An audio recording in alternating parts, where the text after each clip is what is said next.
Let me show you how to mix a beat like a pro.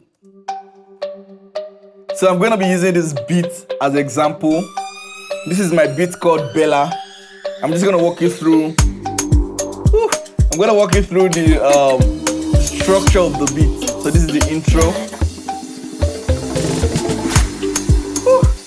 So this is kind of like the verse 1.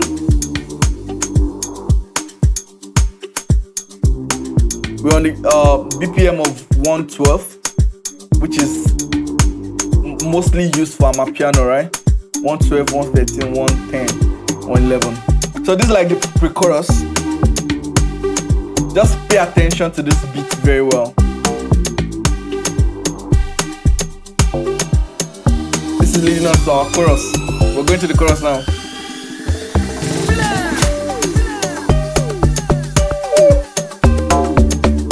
Hey.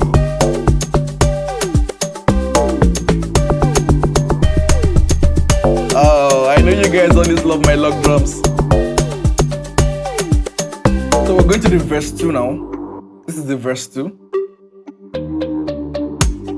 Aye.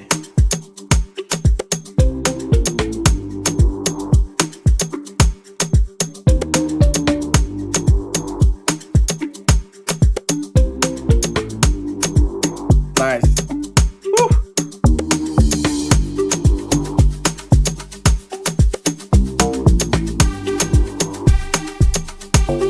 We're still in the pre-chorus, and then we're going to the second chorus now.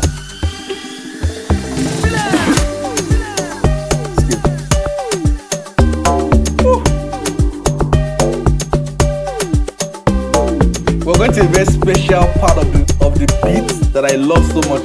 It's called the bridge. It's just like a break from the reality of the beat. It's kind of like a break.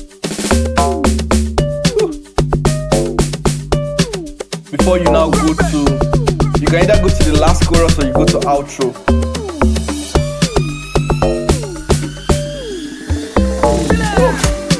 Alright. This is nice.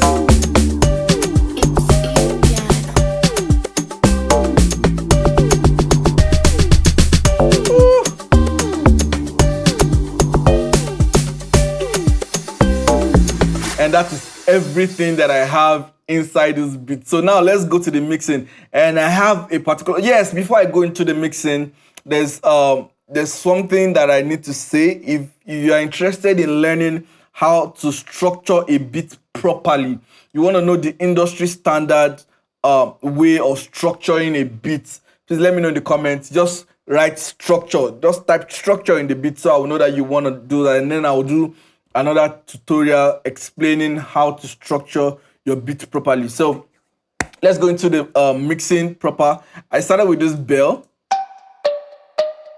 Alright, it's just a very simple bell. I sampled it from something, and one of the best rules that I'll tell you is if it is not broken, do not fix it, right?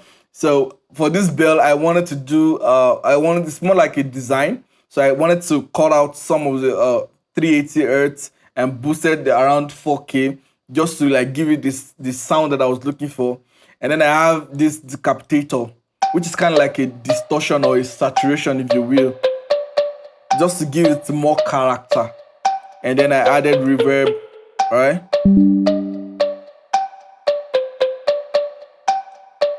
And then delay. And that's everything I did in that beat, in that part. And then I have other sounds, I think. Yes, and for the bell, you will notice that the bell here in the intro is different from the bell in the verse.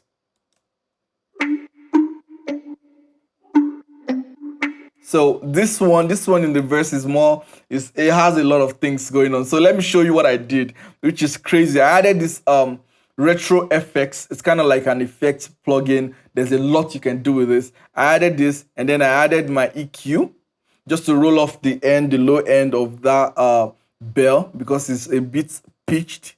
And then I added kickstart, which is kind of like a side chain. So it gives that sound. You get what I'm saying? So, and that's what I did there. What else? Well, yes, the bass. Right? Now for this bass, you can actually leave the bass the way it sounds, like that. Diablo sounds good already, but I wanted it to have more character in the sense that when you're playing it from your phone, I want you to be able to hear that sound. So what I did was I went for saturation, which is on my just sat on, and I just gave it a warm tip. I just drived it a little bit. I didn't do anything to the EQ. I didn't cut anything. I like the way it sounds, just like that. Like I said, if it is not broken, do not fix it. And then we have this lead. I think I have the lead here. Where is it? Yeah. Now this lead is the lead I designed myself, and then I just rolled out the low ends as usual, just to create space for that low frequency, the kick and the bass, so nothing was fighting. And then I pushed it to the sides so that it can be in its own space and to not be fighting for space. That's very, very important. And then I have this plugin that is almost forgotten, almost forgotten by FL users, but it's very, very amazing. It's called the Fruity Love Filter. And I just blended that in just a little bit, just like 15% of that in it. And for my Sonar, like I said, Sonar is just like a pad. Like this is a pad here. I didn't do anything. I didn't touch it. I didn't cut anything. It's just the way it is because it's not broken. Why should I fix it? You get what I'm saying? And then I have another sound. I think it's here. Yeah. Now this sound. This sound, I wanted it to have like a compressed sound. So I pulled out my SSL, all right, and I compressed it so that it can be more glued. Does that make sense? So I can be more glued. I compressed it and then I just put it in its own space, right, with wider. And what else do we have in this beat? I think I still have one more sound. I think that should be all. That should be all. Yes. So now let's go to our drums. Let me show you what I did with my drums. My drums is always very special because, like I said, if it's not broken, there's no need to fix it. Like the shakers, they were not broken, so I didn't do anything. And then I have these drums. I have this. This one I only just cut some of the low end so that I can create space for where the kick is. And then I have some sounds here. This one, I just did the same thing, rolled out some of the low ends. Let me go back to where it is here. So I rolled out some of the low end and then I added reverb. Just a tiny little bit of reverb to do. I like to add reverb to my percussions and then wider to spread it to the side. And that's everything I did for that. And then other drums came in. And then effects. This effect I just added reverb. Like I'm doing the barest minimum. Like sorry, I didn't get that. The internet. Sorry, my Amazon it can be crazy sometimes. So like I said, I'm just doing the barest minimum. I'm not doing too much. When you start doing too much is when you start spoiling your music. Like you don't gotta do too much. People always say my log drum sounds very hard and very punchy and very nice. Meanwhile, sometimes I do not even touch my log drums in the mix because what I want to achieve, I achieved by designing the log drum. I think I have a tutorial on how to design or how I design my log drum. I'll link it somewhere up here if you want to see that video. And this particular log drum, I designed it the exact way I want it to sound. So there was no need for me to do some EQ, like it was perfect like that, and I didn't want to ruin it. So my log drum was like perfect. Let me bring in my log drum so you hear.